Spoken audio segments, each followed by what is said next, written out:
Bonjour à toutes, j'espère que vous allez bien. Aujourd'hui, nous allons parler des blessures émotionnelles. Les blessures émotionnelles, c'est vraiment la base de la base pour commencer un travail sur soi, pour vraiment aller en introspection, pour vraiment commencer à grandir et à se libérer. Les blessures émotionnelles sont les blessures de l'âme, principalement. On en a cinq qui vont être l'humiliation, la trahison, l'injustice, l'abandon et le rejet. Donc on en a toutes une principale au moins et deux ou trois secondaires. On peut toutes les avoir aussi.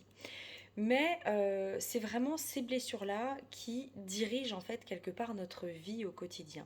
C'est à cause de ces blessures que nous sommes en réaction à quelque chose ou face à quelqu'un ou face à un comportement de quelqu'un ou une situation, etc. Donc tant qu'on n'a pas libéré ces blessures émotionnelles, eh bien on ne peut pas changer, on ne peut pas se modifier, on ne peut pas se moduler, on ne peut pas grandir. Parce que elles sont complètement comme une empreinte à l'intérieur de nous, vraiment comme un tatouage. Ces blessures émotionnelles, selon celles que nous portons, peuvent être des blessures qui viennent déjà in utero ou de nos 0 à nos 6-7 ans, voire nos 9 ans, selon les blessures. Ça dépend aussi d'avec quel parent ou quelle figure parentale ces blessures se sont manifestées. Si c'est une figure paternelle, maternelle, etc. Donc toutes ces blessures-là, en fait, si vous voulez, là où il est important de comprendre qu'il faut les travailler, c'est que déjà en tant que femme, si on a des enfants ou si on veut avoir des enfants, par filiation automatique, on donne nos blessures à nos enfants. Alors ça ne veut pas dire que c'est automatique, ça ne veut pas dire que c'est obligatoire, ça ne veut pas dire que tous nos enfants portent toutes nos blessures, non. Quand on n'a qu'un enfant, il peut en porter qu'un petit peu, ou toutes.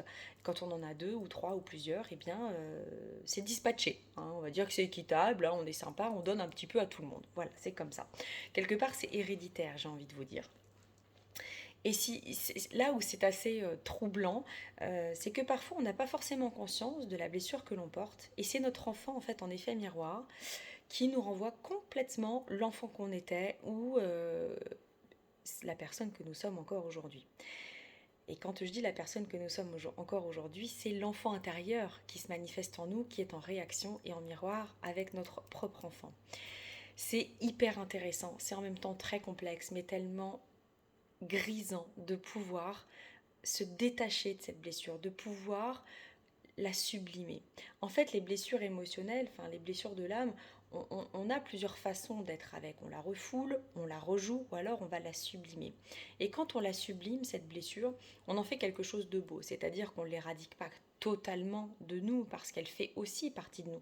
C'est aussi ce que notre âme est venue expérimenter ici. Quand on est venu sur Terre, elle a dit, toi cocotte, alors toi tu vas gérer ça, toi tu vas gérer ça, toi tu vas gérer ça.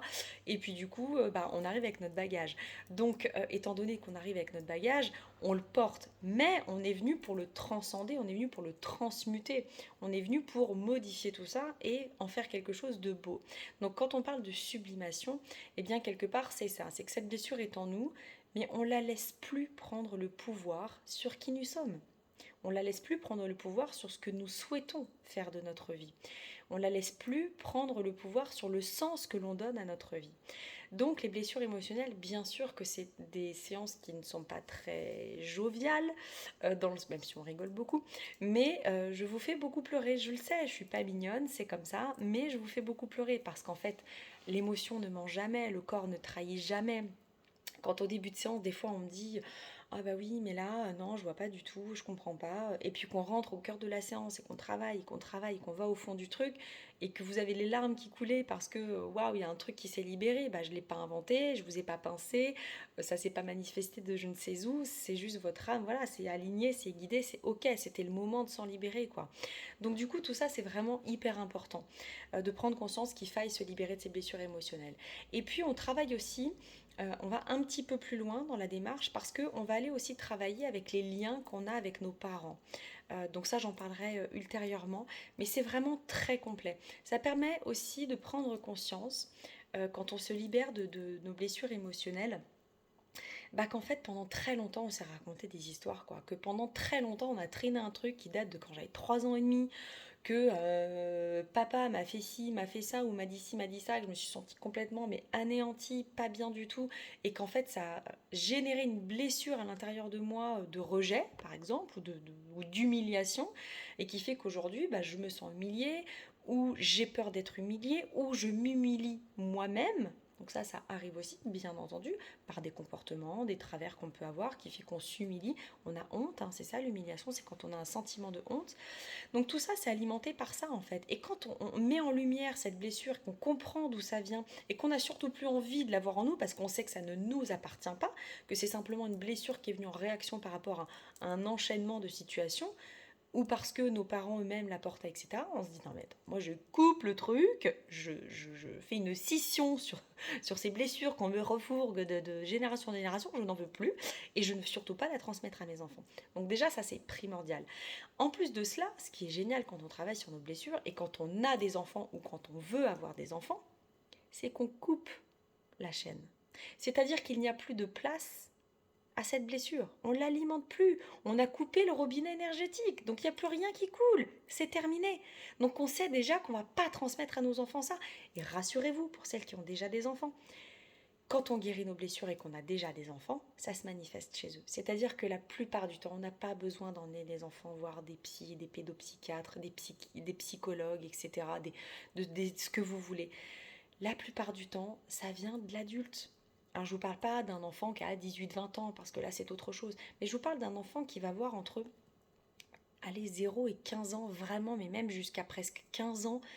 La plupart du temps, il suffit aux parents de traiter ce qu'il a à traiter, et surtout la mère. Et je vous assure que c'est magique, parce que c'est tellement énergétique, il y a tellement un lien d'âme à âme, il y a tellement un contrat qui s'est lié.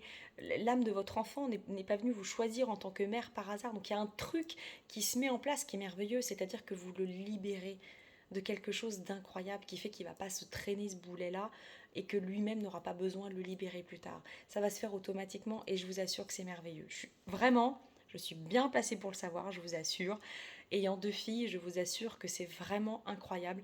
Et ça vous permet aussi, ça vous force aussi à toujours continuer de travailler sur vous. Ça vous force toujours à continuer d'avoir cette espèce d'élan de vie en se disant, ok, aujourd'hui je suis comme ça, quelle version de moi-même je peux être chaque jour, de mieux encore, parce qu'on a toute une vie pour s'explorer, pour explorer la vie d'une façon tellement magique et magnifique, que oui, il y a des jours où ça va pas, où il y a des jours où on gueule, où il y a des jours où nos enfants ils nous énervent, ok, mais pourquoi? Et on se remet en question et on cherche, c'est sans prise de tête, hein, et on comprend des trucs, et punaise, c'est beau quand on arrive à capter le truc, parce que on déjoue la chose, et on fait taire notre mental, et on lui dit Coco, j'ai gagné, quoi, c'est pas toi, c'est fini ce temps-là.